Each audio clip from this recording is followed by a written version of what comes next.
Hi,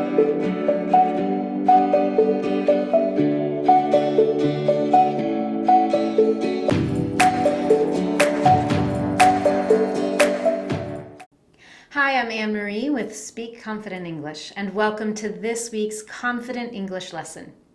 Recently, one of my students asked a fantastic question, and I thought that you might have the same question in English. Here was her question.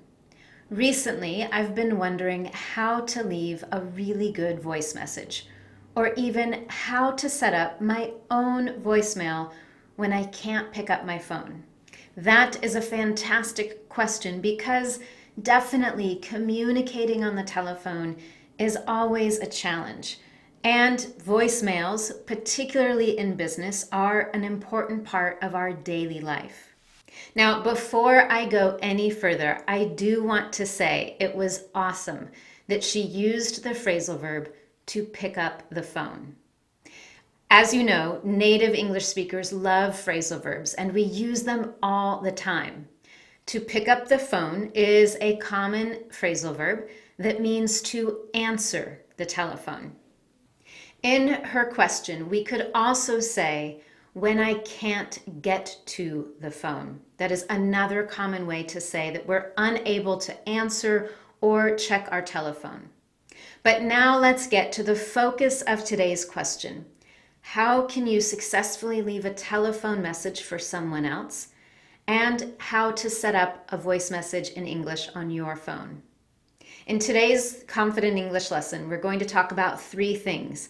Number 1, the basic rules about leaving voice messages. Number 2, what you should and shouldn't say when you leave a voice message for someone else, and I'll give you some examples. And finally, how to set up a voice message on your phone so that when you can't get to it, when you can't pick it up, someone can leave a message for you. Let's start with the basic rules of voice messages. And this is a great opportunity to use one of my favorite acronyms and principles in life. This is the KISS principle. Keep it short and simple. Yes, with voice messages, keep it short and simple. Let's be honest for a moment. Have you ever received a telephone call and you looked at your phone to see who was calling and you thought, I just don't have time right now. I can't talk to this person. It always takes such a long time. So you don't answer it. You just put it down and you let the call go to voicemail. I've definitely done that, and you probably have too, because the truth is, sometimes we just don't have time. Our lives are busy, and we just want to know the important information, make a quick decision, and go on with the rest of our day. And we certainly don't want a 5-minute voicemail where we have to listen to someone go on and share way too many details. We just want it short and simple. And here are a few ways to help you do that. Number 1, prepare in advance. If you're nervous about leaving a voice message or you're not sure what you want to say, take some time to prepare in advance. You can write down some notes, some key words, practice saying it out loud to make sure that you are able to communicate clearly, keep it short, and focus on the most important details. Now, when I say keep it short, in English-speaking culture, we like voicemails to be 20 seconds or less. 20 seconds or less. That's not a lot of time. So you have to think very carefully about what you need to say in that voice message. And again, preparation will always help you do that. The second thing you can do to help you keep it short and simple is to speak clearly and speak slowly. If you want someone to return your phone call, they need to understand what you want or what you need. And this is another reason why practicing in advance can be really helpful. It will help you make sure that your pronunciation is clear and that you speak a little bit more slowly. you want to give the listener a little bit of time to think about what you're saying, to make notes about the details. If you need to share your phone number in the voicemail, you want to do that slowly so that the listener has time to write down that information. Now, there's just one more rule for leaving voice messages, and this one is especially true in business. Always be kind and polite. Use kind and polite language, and I'll definitely share some examples with you in the rest of our lesson today. Now, let's look specifically at the information you need to include when you are leaving a voicemail for someone else. Number one, of course, your name. Unless you're calling your best friend or your mom, always include your name. If it is a personal phone call and more casual, you could only use your first name. But if it's for business purposes, I do recommend using your first and last name. Now, the second detail is optional. This is specifically for business phone calls. You should include your company name or the department where you work. For example, if you are calling another company to get information, to ask a question, or to clarify something, you want to include your name and the company where you work. If you work for a really large business and there are multiple departments and hundreds of people who work there, it's possible that you will call someone else within the company. Maybe you work in marketing and you need to talk to someone in the accounting department. When you do that, you should definitely include your name and which department you're in. Here are a couple of examples. If I am calling another company, I might say this in my voice message.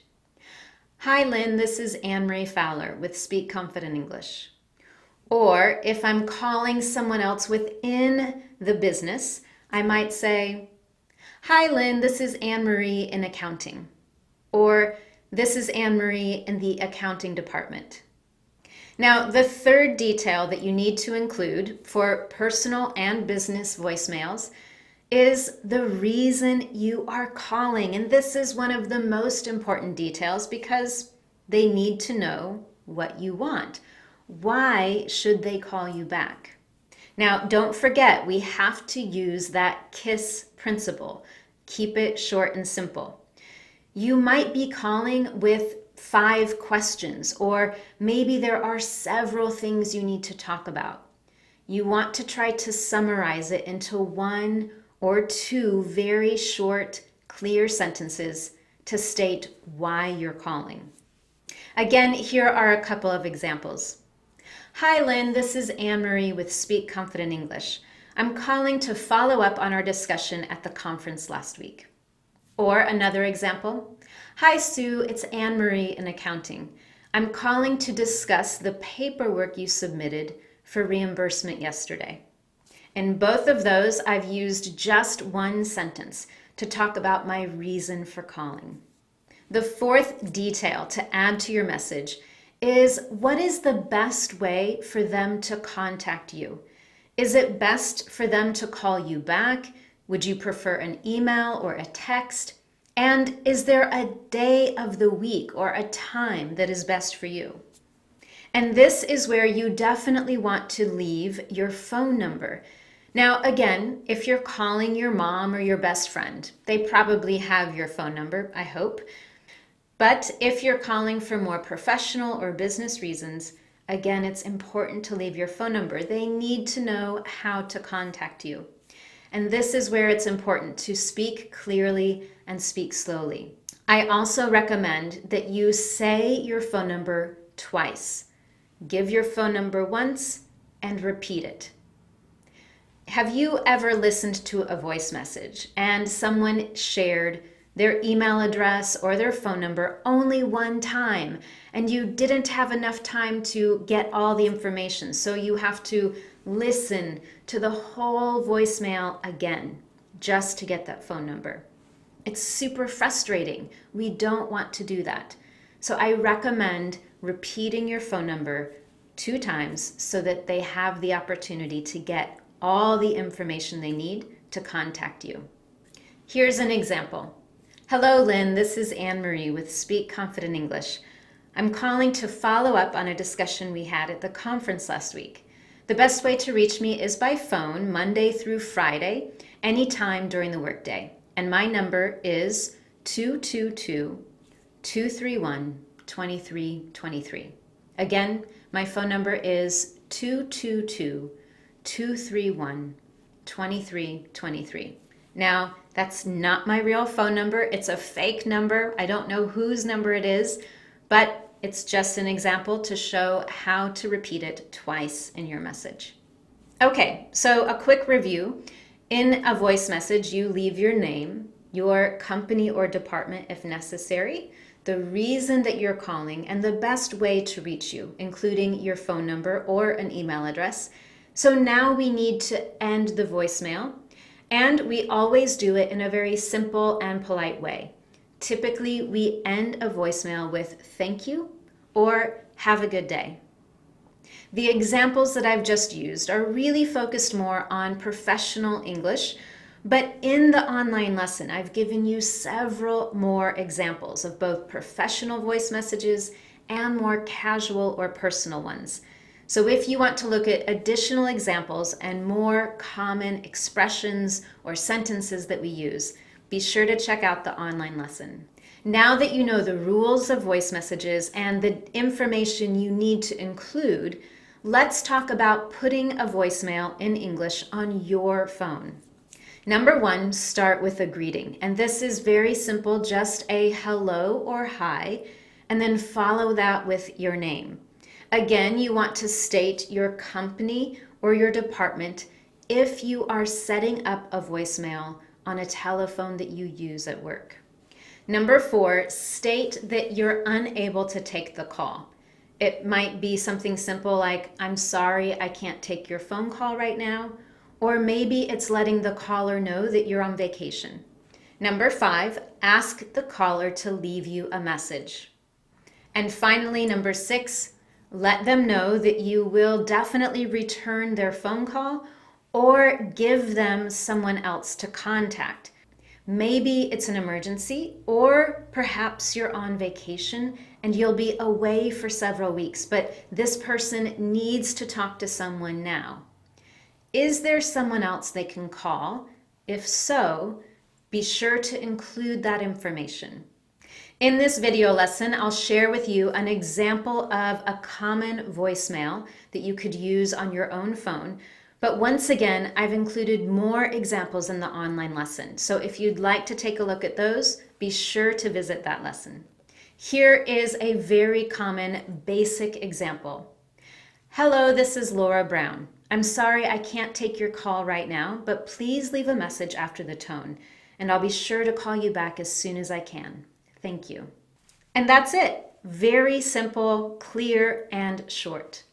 So now it's time for you to practice. As always, I do have a couple of challenge questions for you in the lesson online. I would love for you to take a look at those questions and share your answers with me.